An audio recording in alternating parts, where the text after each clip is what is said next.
I just wanted to, I'm calling this meeting to order at 10:30, and we still have a gavel. First thing on the agenda is to pass the minutes. And so, Representative Anderson, have you had an opportunity to review the minutes? And if so, do I have a motion? Yes, Mr. Chair, I make that motion. Okay, we have a motion to approve the minutes. Any discussion? All in favor? Aye. Opposed? Motion carries.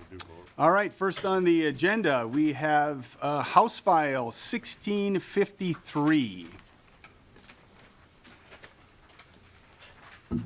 Welcome, Representative Coulter. Would you like to move your House file? I would love to move my House file. Okay. Representative Coulter moves that House File 1653 be laid over for possible inclusion into the Property Tax Division report. Please describe your bill. There is an amendment. Would you like to present your bill, or would you like to do the amendment first? Why don't we do the amendment first? Just get it out Okay. of the way here. Would you like to describe your amendment? Yeah. So this is I can move the A1 amendment, and this is purely a technical amendment. This just updates the numbers in the bill to reflect the most recent budget forecast. This is my understanding. This is something that's traditionally done shortly after February forecasts, and much like Fiddler on the Roof, we're opening with tradition. Okay. Is there any theater questions, support. comments regarding the bill? If not, Representative Coulter moves the amendment, and it is approved. Are all in favor? Aye. Opposed, motion carried. I forgot to say aye too, so don't feel bad. All right, Representative Coulter, please present your bill as amended. Thank you, Mr. Chair. So first of all, I want to thank my co-authors, some of whom are, or at least one of whom is in this room, Chair Gomez. And I also want to thank now Commissioner Marquardt. This bill was part of a package that he originally carried last year and was actually included in the tax bill agreement last year as well. So we've spent a lot of time in this committee talking about, excuse me, how the need for local governments to continue providing services has really taken a pretty significant toll on residential property taxpayers. And also, obviously, the tools that we have at our disposal to address that. And we also know, obviously, that housing prices are through the roof, which combined sort of with the economic challenges that resulted from the need to address the pandemic, have had extremely disparate impacts on residential properties. And I actually pulled up the assessment report from my hometown, from the city of Bloomington, and from 2021 to 2022, commercial properties in Bloomington saw a 7% value increase. Single-family residential saw a 17% increase, and apartments saw a 22% increase. And that really is sort of the genesis of why I am bringing forward House File 1653, because as we sort of think about the impact of property taxes, and particularly the impact on those who can least afford it, renters really have been among the hardest hit. Obviously, enter the renter's credit. And I know all of you know this already, but the renter's credit basically works to refund a certain percentage of income assumed to be paid in property taxes to renters. As incomes get higher, the maximum refund decreases, the percentage of income and the copay increase. In 2020, around 305,000 Minnesotans received an average renter's credit refund of about $700. The challenge, of course, is that renters don't pay property taxes the same way that homeowners do. And I actually had to confirm this because it's been a few years since I've been a renter, but renters don't get truth in taxation notices in the mail reminding them to fill out their M1 PR or to go to their local truth in taxation hearing. So we know that a lot of renters, folks who are entitled to be getting money back in their pockets, aren't. And in fact, another sort of anecdote here, I was talking about this bill with my wife, who obviously was terribly interested in it. And she's, educated person, and I can assure you, very careful about spending. And she mentioned that in the 7 or so years that she was a renter, she remembered applying for the renter's credit maybe once or twice. So House File 1653 would convert the renter's credit from a state-paid property tax refund into an income tax credit. This would mean that renters wouldn't need to fill out another form, and depending on how the department structures it, may not even need to put another line item on their income tax return. In other words, this would basically make it automatic.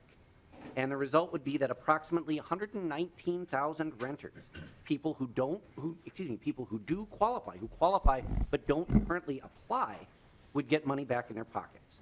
And the other substantial piece of House File 1653 is that it also changes the definition of income to the federal definition of adjusted gross income, with the effect of that being that an additional 33,000 renters who don't currently qualify would. So those of you who can do the math know that that's approximately 152,000 renters who would now be getting this additional credit. You should have a handout in your packet detailing who currently receives the renter's credit, but I think it is worth pointing out a little bit excuse me, about who they are. More than 60% have incomes below $40,000 annually, and around 30% are seniors and or folks with disabilities. And I did the math. In 53 counties, that number is higher than 40%. And in 18 counties, that number is higher than 50%.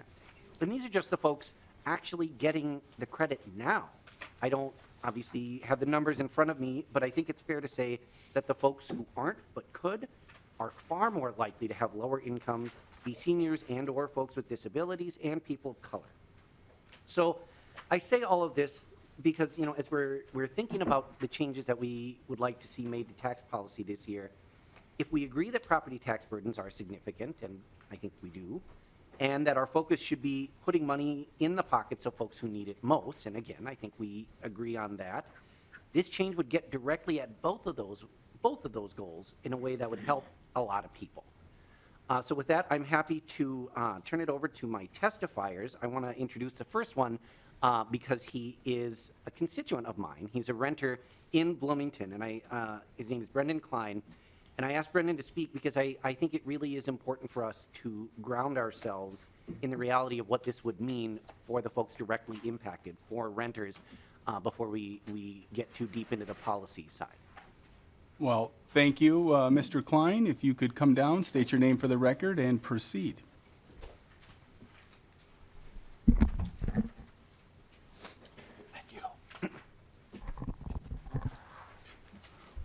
Thank you, Mr. Chair. My name is Brendan Klein, as stated previously by Representative Coulter. I also thank the committee for allowing me to testify today. As the agenda states, my illustrious qualification is that I'm a renter. So I'll do my best to explain what that's like. I'm speaking in support of the legislation before you today, House File 1653, since, as stated previously, it will increase constituent awareness and, as a result, access to the existing rental credit policy. My hope is to share what that experience and that impact look like for renters like myself. According to Zumper, an organization that analyzes rent trends across large metropolitan areas, the average rent for a one-bed, one-bath apartment right here in St. Paul is $1,288 a month. This data shows to be about an 18% increase just within this last year. Now, in order for an individual to rent in St. Paul and keep rent payments below the recommended 30% of gross income, they would have to earn an annual gross income of $51,520. Yet, the Minnesota Housing Partnership shows that the median income of Minnesota renters is $41,414. I share this to say that, simply put, renters' budgets are being stretched thinner and thinner, which is what the renter credit policy is meant to address. Providing a credit to renters allows more people to have stable shelter and allocate income to other budgetary needs, such as saving for retirement, a home, college, and the other daily needs that life demands. To put in context, the $700 rent credit would be 2 months' worth of groceries for one individual, or 3 months of gas for a car. Things that all Minnesotan renters would willingly put money towards if they knew how to access the renter's credit. The problem is that the additional paperwork required to apply for the renter's credit often goes unfilled due to the lack of awareness. So the opportunity and challenge brought to the committee is this. If this credit is known to have direct benefits to renters, why make it more difficult for them to access this credit? The language in this legislation will make it easier for renters to become aware of this credit and apply for it, The more we can simplify and streamline our complicated tax system, the better. I'll end my testimony by thanking the chair and members of the committee for their attention, and I ask that you pass this legislation to help simplify our tax system and make renting more affordable for the average Minnesotan by increasing awareness of this credit. Thank you. Well, thank you, Mr. Klein. Next up, we have Nan Madden.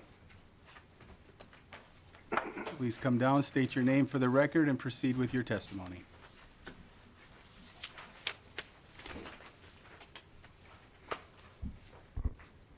Thank you, Mr. Chair, members of the committee. My name is Nan Madden. I'm director of the Minnesota Budget Project. Thank you so much for the opportunity to testify today in support of this exciting bill, and I want to thank Representative Coulter for bringing it forward. As you've heard, this bill represents the game-changing renter's credit proposal brought forward by the House last year and included in the 2022 tax agreement, but not yet enacted into law. You've heard from Mr. Klein this morning, and also about 2 weeks ago, you heard from Michael Dahl from Homeline about the difference that the renter's credit makes for folks struggling to afford the basics of daily living and keep up with the rising costs of rent. And you have also our issue brief on the importance of the renter's credit in every part of the state. And just to reiterate, more than 300,000 Minnesota households currently receive the credit. And in greater Minnesota, the credit especially is an important financial lifeline for seniors and people with disabilities. Through income-targeted property tax refunds, the state helps bring down one of the costs of housing and creates a more equitable tax system by refunding a portion of the property taxes that qualifying renters have paid through their rents. It's not only a financial boost to the Minnesotans who receive it, but also a multiplier effect through their local communities when renters spend their refunds on rent, groceries, or other basics. Just to reiterate again, the proposal makes two important changes. First, changing the income definition used to qualify for and calculate the renter's credit, changing from the complex household income measure to the more common adjusted gross income, and then converting the renter's credit into a refundable tax credit that people would file for as part of the income tax system instead of the separate application process later in the year. The high impact result of this bill would come from both of those changes. So by putting it on the income tax form, nearly 120,000 Minnesota households are expected to begin receiving the credit. These are folks who already qualify but are facing barriers to navigating the process, and the dollars would get into renters' pockets sooner. By changing to adjusted gross income, like many other provisions of our tax code, it'll be simpler for Minnesotans to apply for and for the department to administer. About half of the currently eligible households would qualify for larger refunds than they do now. An additional 33,000 would become eligible. All of these game-changing outcomes would occur while still maintaining the important sliding scale structure of the renter's credit that prioritizes the lowest income Minnesotans and the folks who are struggling the most to make ends meet. And because there's a one-time cost in the first year it goes into effect to make this transition, this is a good use for some of the one-time dollars that are a part of the 24-25 budget surplus.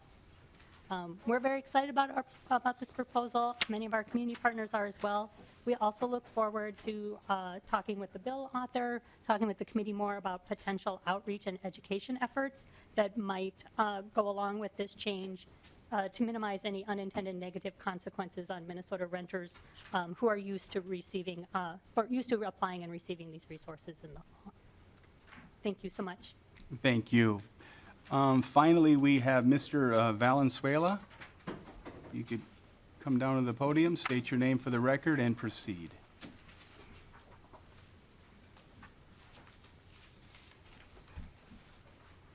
Good morning. I'm Alejandro Valenzuela.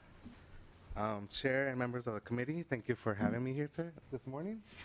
I'm here to support the House File 1653. My name is Alejandro Valenzuela. I'm a Tax Financial Services Director at Prepare and Prosper, working for the Volunteer Income Tax Assistance Program. I've worked with our organization for the past 4 tax seasons. We're in the middle of the 5th season right now, so it's pretty busy. Over that time, I have had the honor to work with thousands of low-income families, and that low to low moderate taxpayers and hundreds of volunteers each year. It is core to PNP's mission to assist Minnesota taxpayers with filing an accurate tax return and claiming the correct tax benefits and credits that they are eligible for. I and my staff are greatly appreciate the simplification and expansion of the renter's credit. My primary reason for testifying today is to support the simplifying calculations for the renter's credit. This would be more beneficial to our taxpayers at Prepare and Prosper supports. I speak for the majority of our taxpayers when I say I'm extremely supportive of the change in definition of the household income to more closely align with the tax filers' adjusted gross income, the AGI. The consistency of using the AGI will greatly decrease the confusion of how the credit is calculated, increase accuracy of return preparation, and minimize any tax return follow-up required by the Department of Revenue. Also, adding this credit onto the state income tax return will deliver the renter's credit filers earlier in the year with a more predictable timeline than the summer distribution of the current refund right now. Shifting the renter's credit to the income tax return also removes administrative barriers to the filers face when preparing their own tax return. Requesting the renter's credit. Many tax software vendors require renters to print and mail the M1PR, and many times are charged to print them out and send them in. This extra step can cause taxpayers to miss out the credit because they didn't know the form was needed or needed to be mailed, or cause taxpayers without easy access to printing out and claiming the credit. PNP has surveyed our customers over the past few weeks, and we have learned that overwhelmingly majority would like the renter's credit being combined with the state return and would prefer to receive the renter's credit earlier in the year. Copies of the survey are available, and you can see the sampling of our customer survey that has been provided to you as well. Thank you again, the committee, for the opportunity to testify today. Well, thank you so much. Is there anyone else that would like to testify for or against this? Okay, seeing none. Member questions. Representative Hollins. Thank you, Mr. Chair. I just want to express my gratitude to Representative Coulter for carrying this bill, and I want to give my personal experience with it. So when I was in law school, I got scholarships to cover my law school payment, and I worked at a coffee shop. I would open at a Caribou every morning so that I could afford like my cost of living, which wasn't a lot because I would only work like 2 or 3 hours in the morning before going to class. And I filed for the renter's credit, not knowing that my scholarships counted as part of my income. And so immediately, like 2 years after I got out of law school, I got these notices being like, you need to pay us all that money back that you got because you had income. And I was like, I really didn't have income. It was a grant that went from the federal government to the school. I never saw any of it, but they were like, that counts as your income, doesn't matter. You are not qualified for this. And so it was, it doesn't seem like a lot, but it was kind of a heavy penalty as I was like just coming out of law school and having to pay back thousands of dollars. And so I really appreciate looking at this in like a more realistic way because, my household income did not reflect what I was actually receiving. And so that adjusted gross income would make a lot more sense. So I appreciate you bringing this, and I fully support it. Thank you. Anyone else? Representative Anderson. Thank you, Mr. Chair, and to the bill author. Yeah, this is a good idea, but just have to ask why you wouldn't have also applied this to folks that own their homes. You mentioned that residential property taxpayers are being hit with a 17% increase. And the timing, folks get their property tax statements early in the year, March, April, and that first half is due in May. So this would have really applied well to them as well. So just wondering if it could be expanded to include the homeowners as well. Representative Coulter. Thank you, Mr. Chair, and thank you, Representative, for an excellent question. And the original proposal that then Representative Marquardt, excuse me, then Representative Marquardt carried did include that as well. That I mean, obviously that expands the cost of the bill. Certainly, certainly open to that discussion. I think as we move forward. I don't want to speak for the chair, but I'm sure there'd be a willingness to hear a similar bill targeted at homeowners as well. I think it certainly makes sense. I think, excuse me, for myself, as I will get into here, for me, the particular focus, like I said, was focusing on renters, folks that we know are, generally speaking, lower income, folks who are more likely to sort of be on the tail ends of the age spectrum, younger folks and older folks. So that was kind of my focus with the bill, but I, certainly open to the discussion about expanding it to homeowners as well. Representative Anderson. Thanks again, Mr. Chair. Well, except for the one-time fiscal year change and when the money would go out, and there may be a few more people that would get it, like with the renter's credit that hadn't gotten it previously, but I don't think it would be a huge increase in cost to the state, except for the one-time juggling to the next fiscal year. So, yeah, I'd really like to work beyond that and look at it. Thank you. I'm going to go to Ms. Schill. I think she can shed some light on the cost. Ms. Schill? Mr. Chair, Representative Anderson, and members, I happen to have the revenue estimate from Representative Marquardt's bill from last year.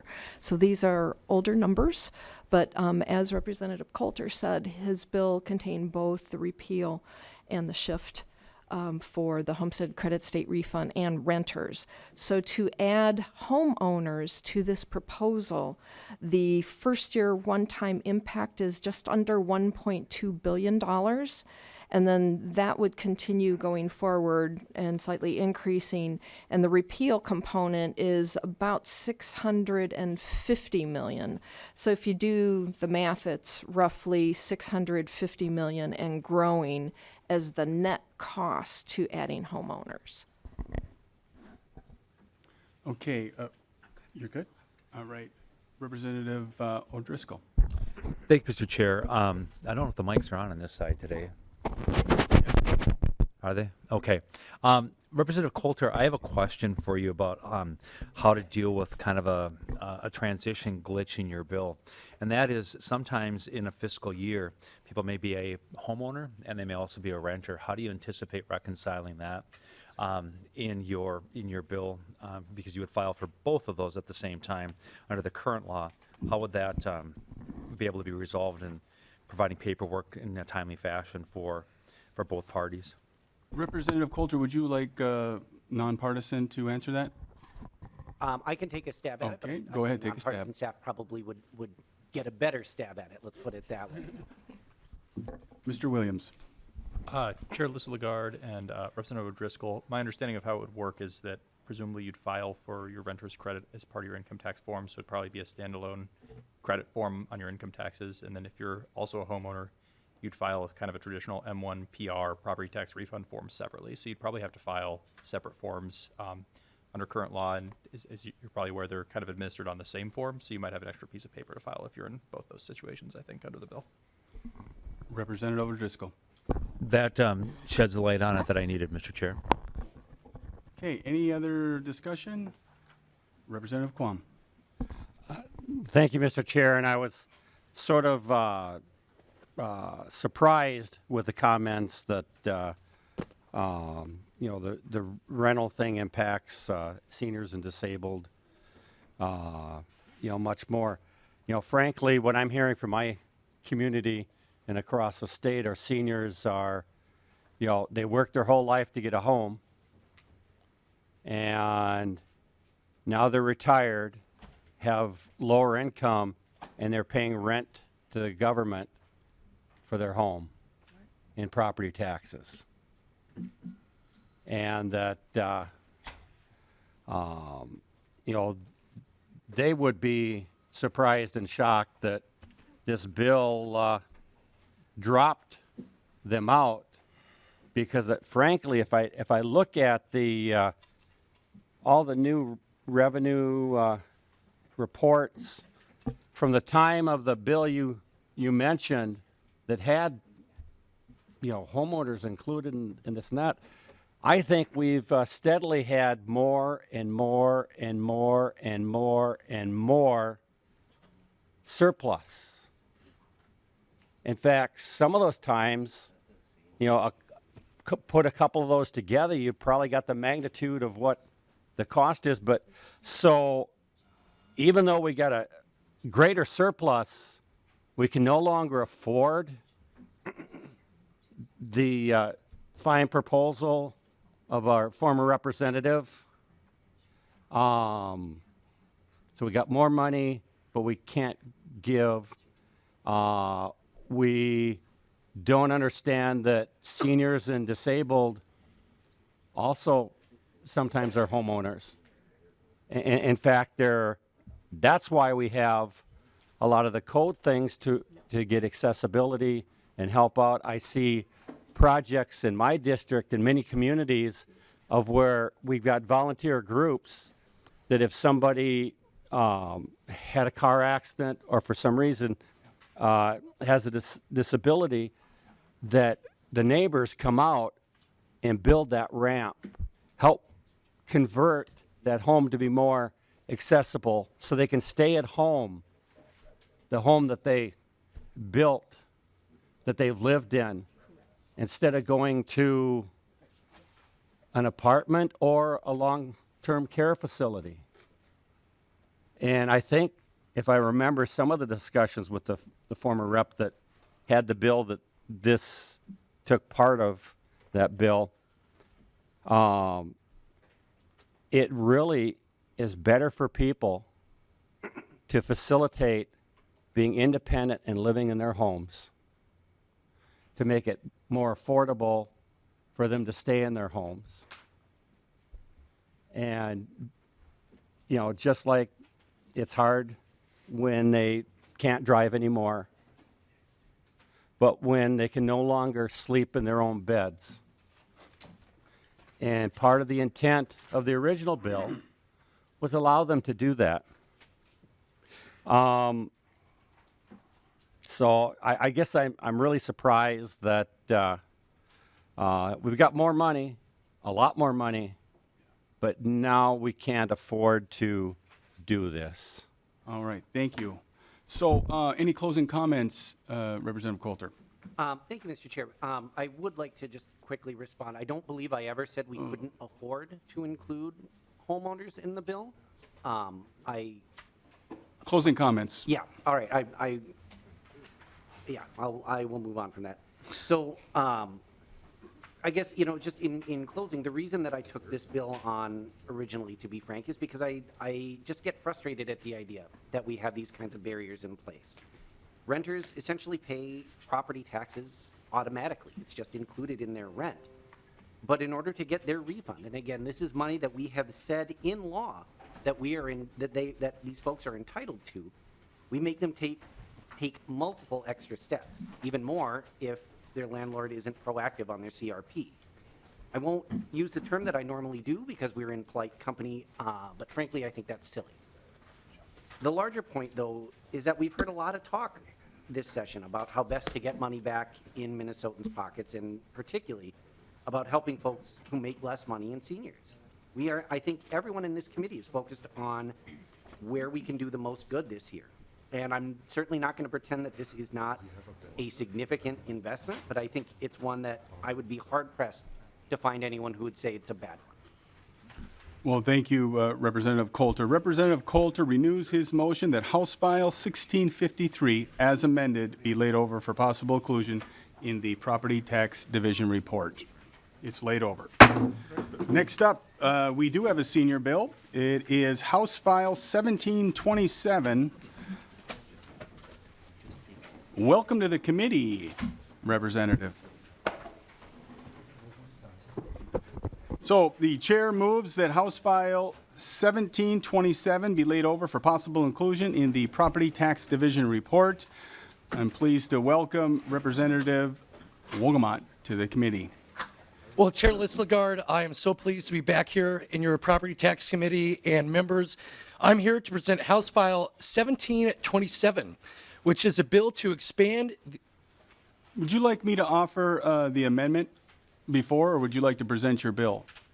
Go ahead and offer it, Mr. Chair. All right. So I will move that the A1 author's amendment, will you describe that amendment, please? Mr. Chair, that is simply getting the bill in the shape that I want it. We are just changing some numbers, and I can go ahead and explain that now, or? No. Okay. All right. Any discussion? All those in favor of the A1 amendment, say aye. Aye. Opposed? Motion carries. Please continue.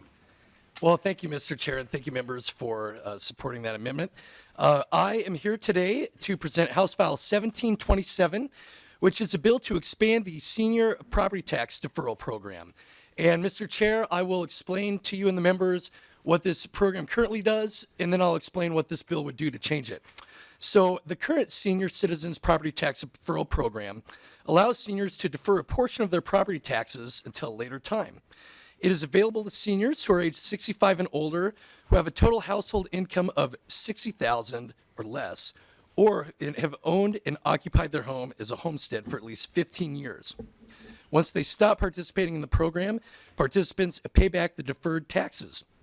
Really, to get in the weeds of how it works, Mr. Chair and members, the property tax that's paid is 3% of total household income based on the prior year income, and then the state comes in and pays the remainder as a loan.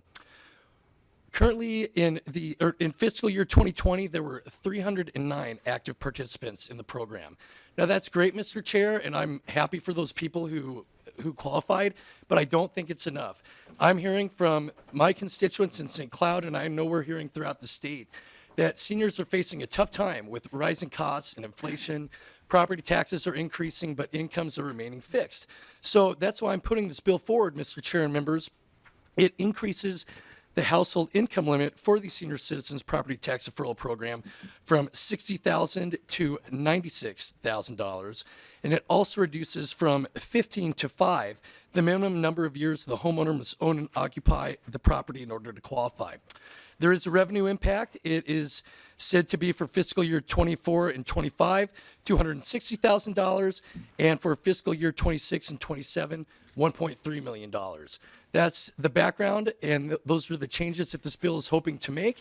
And with that, Mr. Chair, I'm happy to answer any questions from you or any of the committee members. Okay, thank you. There is no testifier signed up. Does anybody want to testify from the public? Seeing none, member questions.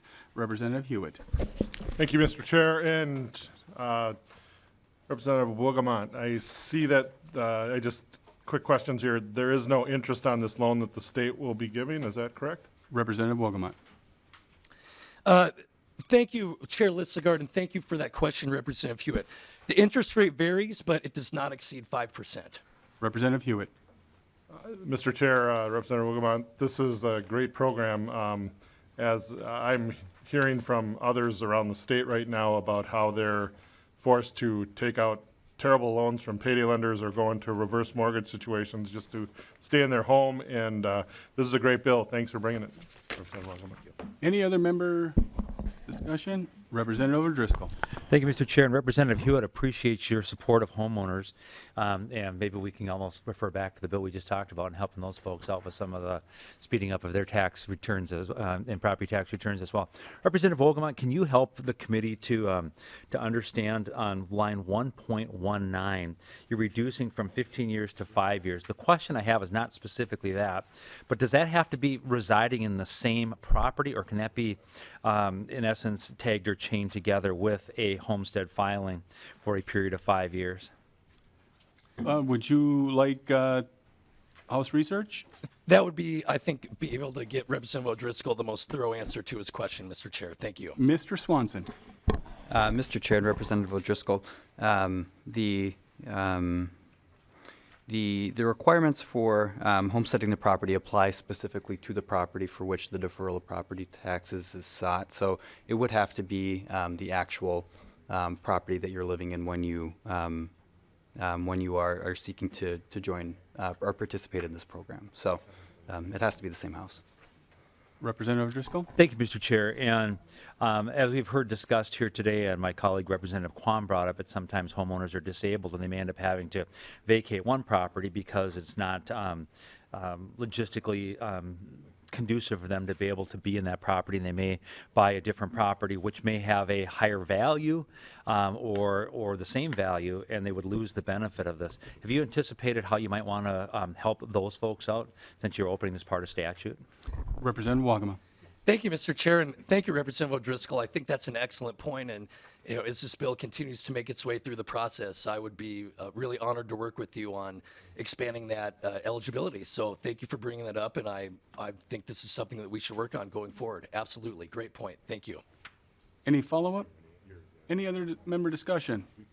Seeing none, any closing comments? Well, thank you again, Chair Listegard and committee members, for the opportunity to present House File 1727.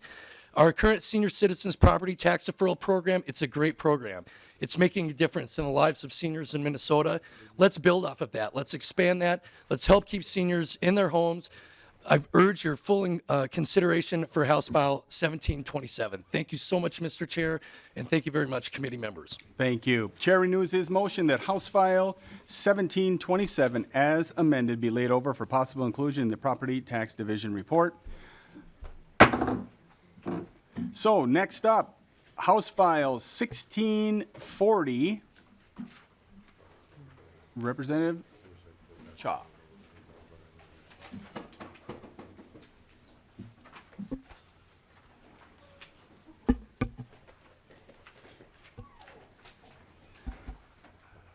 Welcome. The chair moves that House File 1640 be laid over for possible inclusion in the Property Tax Division report. Welcome to the committee. Representative Shaw, please present your bill. Thank you, Chair Listegard, and members for hearing File 1640 today. House File 1640 allows the City of Woodbury to use a portion of the local lodging tax for capital projects that serve region and statewide visitors to the City of Woodbury. Under current law, cities may impose a local lodging tax up to 3% without legislation approval. This bill would allow the City of Woodbury to dedicate 2/3 of the proceeds derived from its lodging tax for capital improvements to public recreational facilities. As you know, a number of cities have been granted this flexibility for their capital projects, and Woodbury is seeking the same approval. Chair Listegard, I would like to yield my time to my testifier from the City of Woodbury, Angela Gorell. Thank you. Please state your name for the record and proceed. Thank you, Mr. Chair and members, for allowing the City of Woodbury to come before you today. My name is Angela Gorell, and I'm the Assistant City Administrator for the City of Woodbury. I'd like to begin by thanking Representative Chaw for his support and leadership in assisting the City of Woodbury to bring the bill forward to allow us flexibility on a portion of our lodging tax for special uses. Knowing your time is tight, let me provide 3 brief reasons why we are before you today on these lodging tax modifications. First, regional overburden. As the economic hub of the East Metro, Woodbury is a regional destination, not only for economic amenities like retail, entertainment, and dining, but also a recreational destination in the region that brings visitors to our city. Our hope is that with funding from the local lodging tax, the city can continue to add to and enhance our recreational offerings as local and regional needs and desires change. Woodbury is now the 8th largest city in the state with 80+ population. We are the largest city in Washington County with over 1/4 of property valuation, jobs, and population. And we're the East Gateway to the state of Minnesota. Our recreational facilities are crucial to support our large regional presence in the whole East Metro. Secondly, local control and city council decision-making. Last year, we did enact a 3% local lodging tax as allowed by state statute 469. However, as you may know, the lodging tax may only be used for marketing and promoting the city as a tourist and convention center as allowed by law. We are asking for reasonable accommodation to use up to 2% of the lodging tax to be directed for capital improvements for recreational facilities that we would then directly promote and market. And finally, precedents. We are aware that this type of request has been granted for other public entities and for similar facilities. the legislature has allowed various cities to use the local lodging tax for community festivals, park and recreation facilities, a marina, an emergency response training facility, sports arena, downtown improvements, civic centers, and retail facilities. This requested tax policy ensures that our local government has a real choice in financing our recreational facility improvements and does not pay for the overburden of providing regional recreation facilities. This is not a new tax policy and costs the state of Minnesota nothing. Other cities have been granted this authority and include, but are not limited to, Marshall, Winona, Brooklyn Center, Plymouth, Bloomington, Rochester, Minneapolis, Duluth, and St. Paul. In closing, House File 1640 would allow Woodbury to use a portion of its lodging tax for specific purposes that will result in benefits to both residents and businesses of the city of Woodbury and to the regional non-resident visitors that we have. This funding flexibility supports the principle of local control and is consistent with past tax policy precedents provided to other cities. Therefore, on behalf of the city of Woodbury, I humbly ask you to consider allowing our city council the flexibility to use up to 2% of our lodging tax for improvements to our recreational facilities. I thank you for your time and consideration. Thank you. We do have Tony Quillis. You could come to the podium, state your name for the record, and proceed with your testimony. Good morning, Mr. Chairman, members of the committee. My name is Tony Quillis. I'm representing Hospitality Minnesota and the Minnesota Association of Convention and Visitors Bureau. And thank you for the time to make some comments on House File 1640. And I'd like to start off by thanking Representative Chaw for taking the time to listen to my concerns the other day, albeit brief time that we had together, but we did have a conversation about this, Mr. Chairman. This is going to be very similar to what we talked about when we talked about the city of Plymouth, Mr. Chairman. Cities right now have the authority to go up to 3%, as long as 95% of that is used for marketing and promotion. We consistently and vigorously protect this statute for local lodging tax for its intended use. Lodging facilities agree to this tax to be able to use marketing and promotion, what I say, to put heads in beds. The only reason cities come to the legislature is to go above that 3% or use it something other than marketing and promotion. And for capital improvements, we've had a long-standing opposition for using the lodging tax for capital improvements. We think there are other options, such as local sales and use taxes, property taxes, or bonding proposals.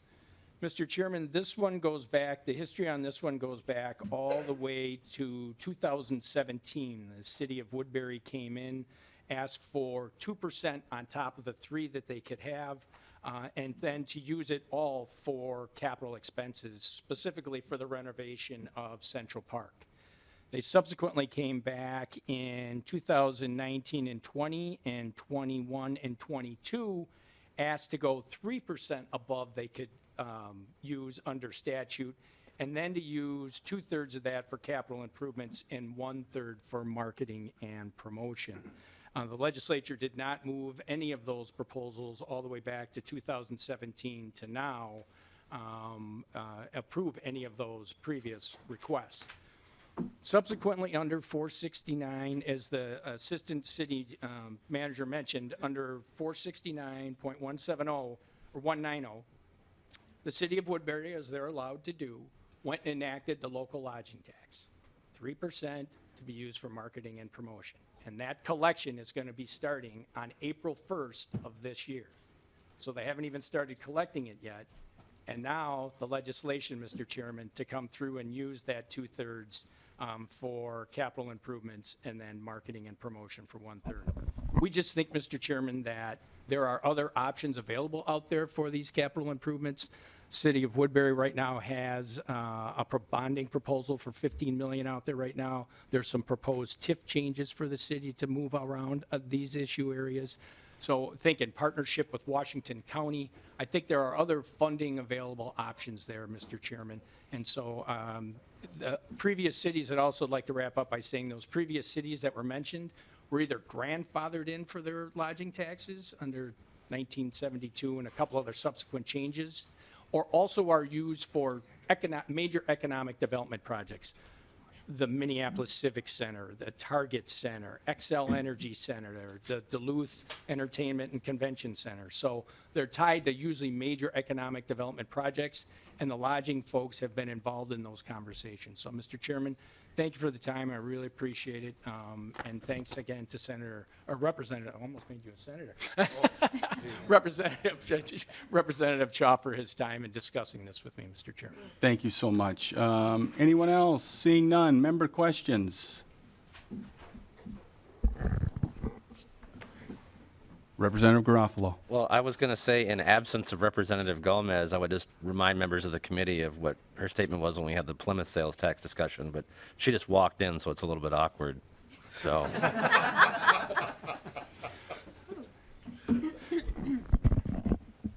Nothing else? Okay. Well, you're right, that was awkward. Representative Quam. I think it's appropriate that the chair would recognize the chair to his left if she had any comments. I didn't seek recognition, Mr. Chair, but thank you. Okay, so a whole lot of awkwardness and recognition going on here. Representative Quam. Thank you, Mr. Chair. I have concerns with opening the gate with sort of a semi-precedence of that I think this would allow. Frankly, if there's targeted and related reasons, and they're granted this this tax, frankly, I would have thought that they would actually have had this discussion when they asked for starting this, especially since they haven't even apparently collected $1 and they're already changing what they want to spend it on.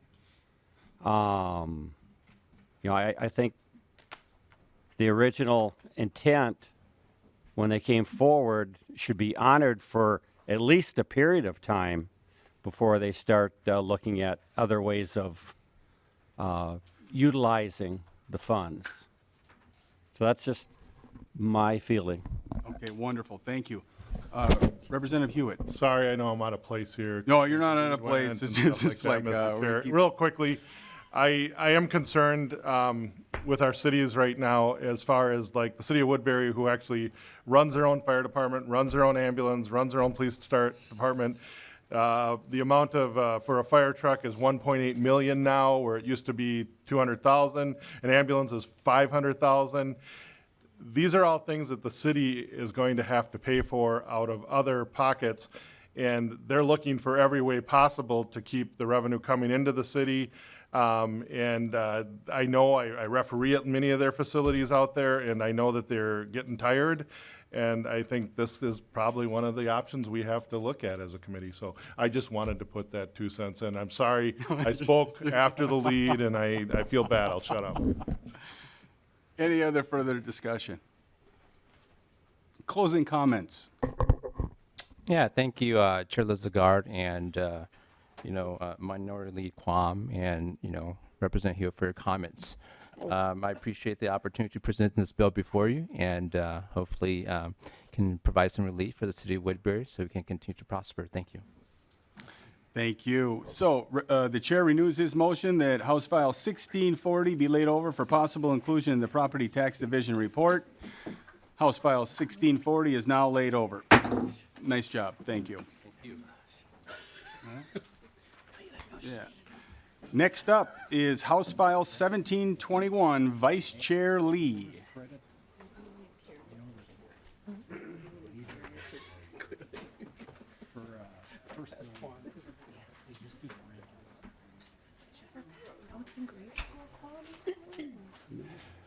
Welcome. Representative Lee, would you like to move your bill? Yes, Mr. Chair. I move to possibly include House File 1721 in our division report. Representative Lee moves that House File 1721 be laid over for possible inclusion into the Property Tax Division report.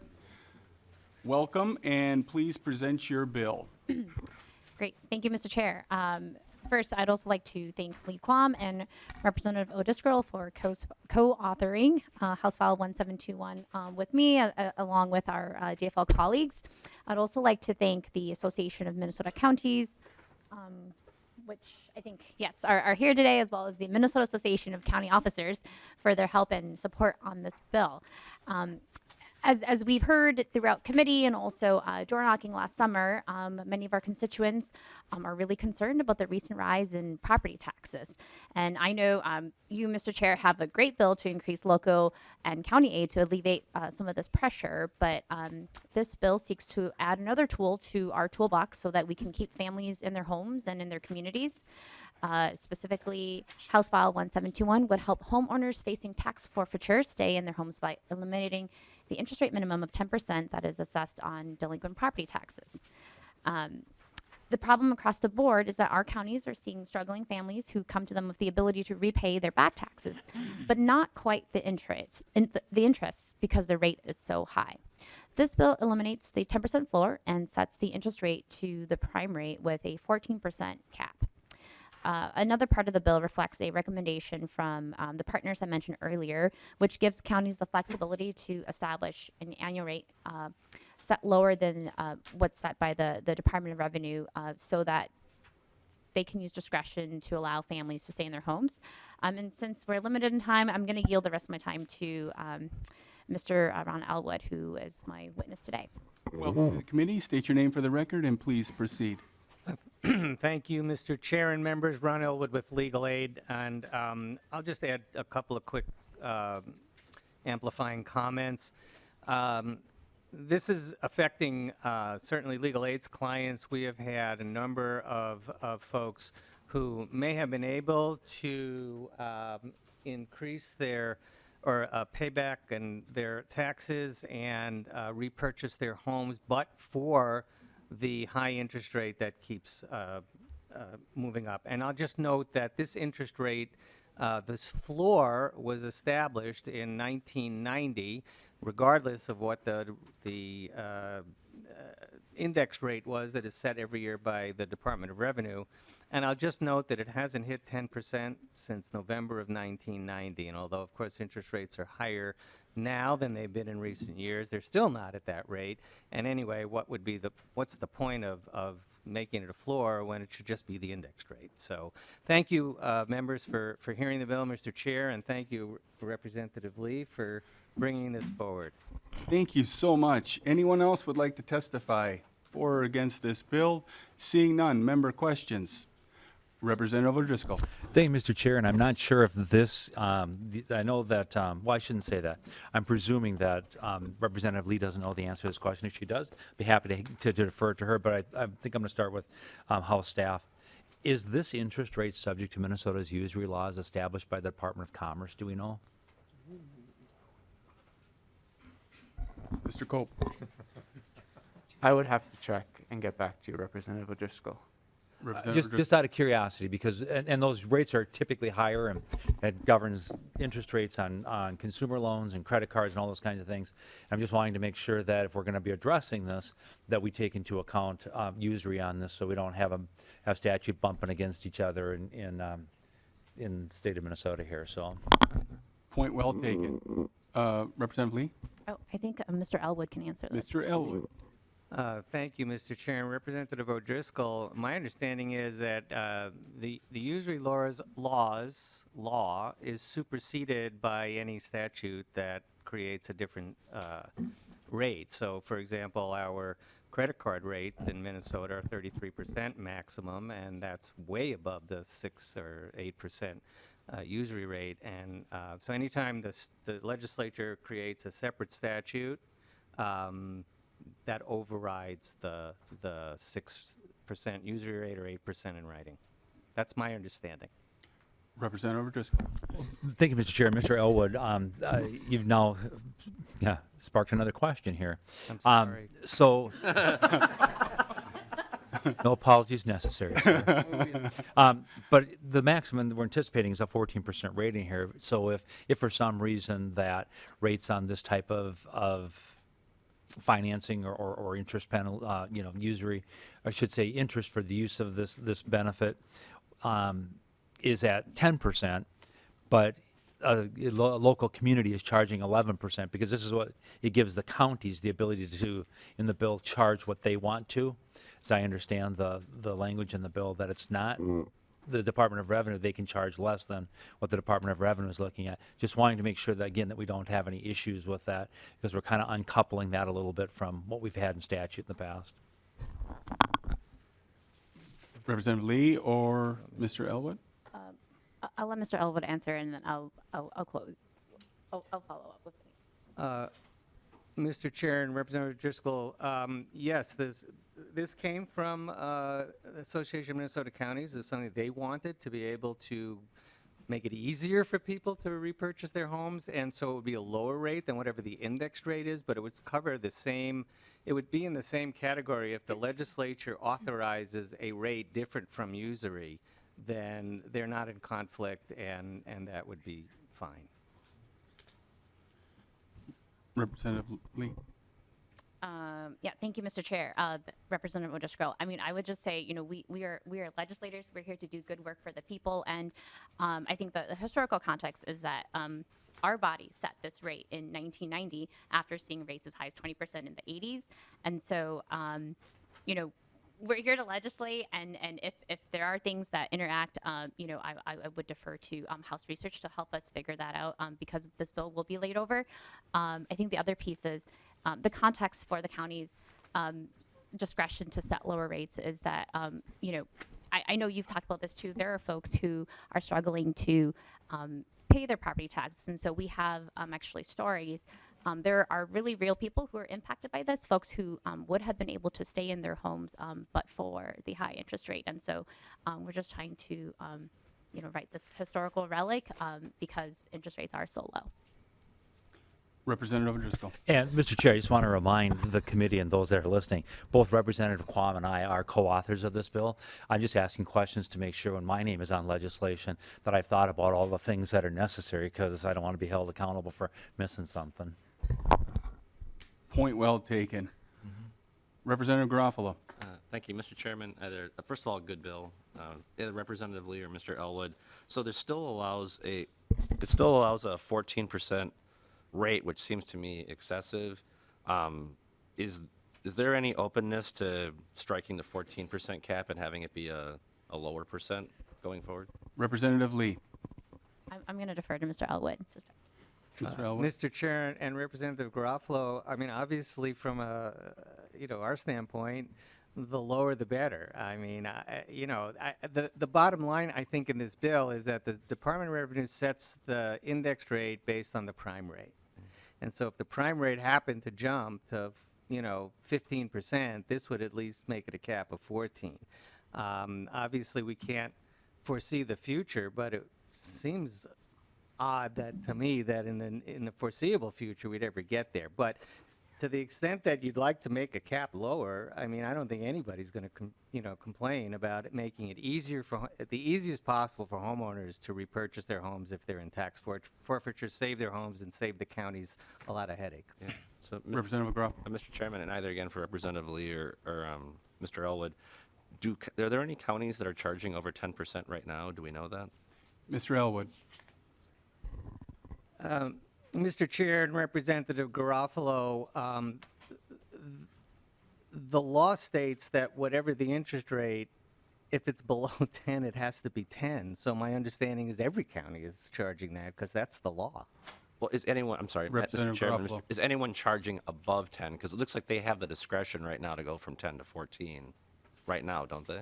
Mr. Elwood. No, okay, I misunderstood them. Mr. Chair and Representative Garofalo, the law is basically the Department of Revenue sets the index rate. So, since it's been way below 14 and 10, it would be, whatever it is today, let's say it's 7 this year. The counties are required by this law to charge 10, even though the index rate is 7. They can't go above it. I misunderstood the statute, I'm sorry. So I thought counties had the discretion to go between 10 and 14, but they don't. So Representative Lee, I may try to talk with you after if something that interests you. Again, we can't foresee the future interest rate environment, but 14% does seem excessive, particularly in this situation. So I'll talk with you offline. I hope you're interested in doing that. Thanks. Representative Elkins. Thank you, Mr. Chair.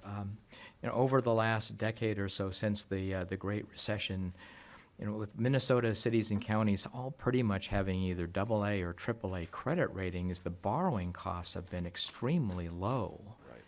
And I guess I can't imagine that, cities and counties and school districts want to keep people in their homes. They want stability in their communities. The main question I have is, why didn't we do this years ago? Representative Lee. I think this proposal has been included in previous agreements. We just didn't have a tax bill last session. So, I mean, let's make sure we pass a tax bill this session. Any follow-up, Representative Elkins? No, thank you. Any other? Representative Anderson. Thank you, Mr. Chair. We're talking about this bill being used to help people buy back their homes again, which is laudable. But it was also impact anybody who is buying tax forfeited property, correct? Representative Lee. Yes. Any further discussion? Closing comments? Sure. I mean, it's a good bill. I appreciate the discussion, and to Representative Garofalo's point, I mean, I think we wanted to set a rate that was fair. So open to discussions, because again, the bill will be laid over. We haven't seen the prime rate go beyond 10% since the 90s. I think 14 is just there as a cap. So I think for us, it's open for discussion. Yep. And with that, we just want to make sure that we keep people in their homes. And so I thank Mr. Elwood and Legal Aid for their help on this bill, and ask that the bill be laid over for possible inclusion in our division report. Okay, Representative Lee moves that House File 1721 be laid over for possible inclusion in the Property Tax Division report. The bill is so moved, laid over. Thank you. Okay, next up, drum roll, please. We have House File 124, Representative Skraba. Welcome to the committee. Oh. Atta boy. Please help yourself. Yes. Just pass it over. Yeah. Just Yeah. pass it over. So, pass it over. yeah, you want to, yeah. I was told to bring a treat, so I'm bringing a treat. Mr. Chair? Mr. Chair, Representative Quam. I know that the prices have inflated, but I believe any of these single items is below the $5. Good point. Mr. Chairman, we can dispense with the formalities of hearing this bill. Representative Skraba, do you see how things work around here? Huh? So the big bill, I'll bring walleye and pizza. There you go. So it gives me great pleasure to welcome you to the committee, and the chair moves that House File 124 be laid over for possible inclusion in the Property Tax Division report. Please state your name for the record, Representative Skraba, and continue with this wonderful bill.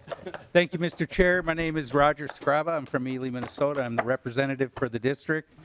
I want to thank you all for hearing this bill today. This bill is for Cook County. It's a renewal of its original 3% lodging tax. There's a 1% additional tax, and they're asking for another 15 years. Mr. Chair, the lodging taxes above, as you know, the above 3% require legislative approval, hence we're here. The tax was added in 2008 and expires in this year of November. We are asking for a renewal this year for continuity of programming and budgeting. This bill was before the committee last year, like Representative Lee. It would be nice to pass a tax bill in conference committee report. The additional 1% tax is targeted to promote local events and programming. As you all know, tourism is the top industry in Cook County. Visit Cook County's work is the cornerstone to economic well-being of the community. We appreciate the committee's support, and I want to introduce Linda, and she will fill in all the voids you guys need. Well, thank you, Representative Skraba. We're, not that we're not paying attention to you, but I'm glad you're not. we're just passing the food. Please, state your name for the record and please proceed. Thank you, Mr. Chair and committee members. My name is Linda Jurek. I am the Executive Director of Visit Cook County. We're the destination marketing organization for Northeastern Minnesota. And most recently, I am the Executive Director of the Cook County Chamber of Commerce. Thank you for hearing me today. Like I said, Visit Cook County is the destination marketing organization. We are located in northeastern Minnesota. I hope you have all had a chance to visit us. Our business of Visit Cook County truly unites Cook County tourism, and we have that cornerstone of the state. As is customary for DMOs or visitor bureaus, our marketing and branding initiatives are funded by that collection of lodging tax under statute 469.190 that you've heard a little bit about today. 95% of that collection is used in marketing and promotion. In 2008, we do not have an event center. We are not that large, but we did enact an additional 1% so we could support our local events and programming that directly relate to tourism. That's why we're here today. If it expires, it would expire in November of 23. We're looking for an additional 15 years. In 2008, when this was enacted, 3 tourism associations came together. Those include Grand Marais Area Tourism, Lutz and Tofty Schroeder, and Gunflint Trail Tourism Associations. They adopted this 1% and then subsequently came together and created Visit Cook County. So we collectively work on our 3% marketing together as a group. This renewal is supported by every lodging partner. It's supported by every tourism association. Of course, supported by the board of Visit Cook County, as well as the county commissioners. And when I bring in the county commissioners, there is oversight at the county level by our commissioner body. Every year, we go before the county commissioners and we present our budget, which supports the events and programming, and they subsequently approve that budget. So there's oversight every year, and we have had approval for the renewal by the county commissioners twice now without the bonding being passed last year. So like I said, every year there's an analysis. We look at that 1% use. And like I said, we don't have a large event center, but we have many, many partnering organizations. And I just wanted to highlight a few of the things that we do support and organizations that we do support with our 1% collection. In the last 14 years, we've spent over $55,000 supporting our artists and galleries. Side note on that, per capita, Cook County is the 3rd largest in the state. Supporting artists, only following Minneapolis and St. Paul, so very critical to that need. We support over $300,000 to some local not-for-profits, including widely known North House Folk School, the Grand Marais Art Colony, WTIP Community Radio, and Cook County Historical Society. We are a very culturally based area. $320,000 has been earmarked for biking events. So when you think of the Lutz and 99er and its tremendous growth in the last 10 years, that growth of just that event alone has grown visitorship and lodging tax by over 156% in the month of June alone. So we're really always directing our events and programming and that 1% use to grow that shoulder season traffic because we are dominantly tourism economy. And last but not least, $650,000 has gone to support our local musicians, of which is almost a subset of our economy with the numbers of musicians that work in our area. We estimate that over 40,000 visitors come to Cook County annually with just 10 marquee events alone. So why during this bonding session, if we do not get renewal of the 1%, it will expire in November of 23, and we will be left with a gaping hole of nearly $900,000 that supports our local economy when it comes to tourism, events, and programming. Mr. Chair and committee members, I am happy to take any questions. Well, thank you so much. Anyone else would like to testify? Seeing none, member questions? Mr. Chairman. So, Mr. Chairman. Representative Quam. I'm sorry. Or no, Okay. you guys want to fight over it? Okay. Representative Garofalo. Thank you. Mr. Chairman, I was trying to figure out how this glaring exception in law actually occurred, and I was trying to remember. Do you remember who the Senate tax chair was in 2008? No, I'm from the range. I don't remember. Representative Quam. Thank you, Mr. Chair. I'm a little confused. So this bill doesn't change where the money's spent. This bill doesn't increase the money. You're just saying after waiting over a decade that you want to continue doing something because it works. So I'm not finding any gimmicks or anything. I'm finding a good idea, and it's refreshing to see that, especially with the cooperation of local entities, and I'm glad to see something's working. Thank you. Well, thank you. Representative O'Driscoll. Thank you, Mr. Chair. Representative Skraba, question for you. In the executive director's overview of the bill, she mentioned that there are many different opportunities for performing arts to take place in that in the Cook County venue. Are you a part of that performing arts group, or have any Representative Skraba. The only thing I perform is in the back of a canoe guiding, and it is not in that area, in that district. But Representative I O'Driscoll. am not a member of the performing arts of Cook County. Representative O'Driscoll. Thank you, Mr. Chair. And Representative Skraba, as a result of the change in legislation, would you be entertaining a change in the recreational and other activities that you'd be involved with in your district? Or Representative Skraba. Yes, Mr. Chair, Representative O'Driscoll, the WTIP, the radio station that is funded from here, I plan on sitting down. We're trying to work out a radio time where I can be on the radio once a month or once a week, whatever we decide, to inform the people of Cook County what's going on down here. Representative O'Driscoll. well, thank you, Mr. Chair. And none of that would involve any singing or storytelling or of things of that nature, Representative? Representative Skraba. Chairman, Representative, no. And final thought, Representative Skraba, thank you for observing the freshman rule of when you make your first committee appearance. This does happen sometimes, and sometimes the hazing can come from either side or both sides of the aisle on this. And Mr. Chair, for the record, I would note that we maybe have some freshmen that are delinquent in their duty. So we do have several other committee meetings that will be transpiring, and I would ask the chair to please enforce the rules. Thank you. That point well taken, and we will go back and address that situation. Mr. Chair, Closing comments? Anyone else that would like to roast Representative Skraba?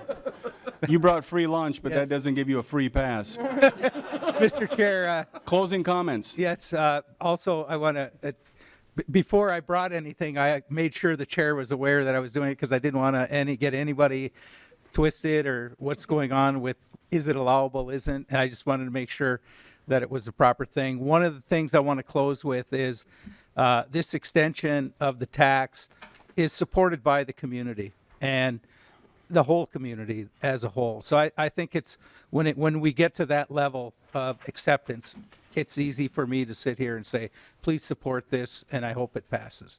Thank you, Mr. Chair. Thank you both. And I know when I first presented my bill, I was extremely nervous, and I did too bring treats.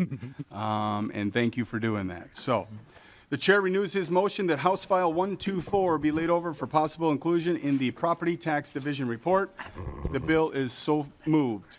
Thank you, Mr. Chair. Thank you.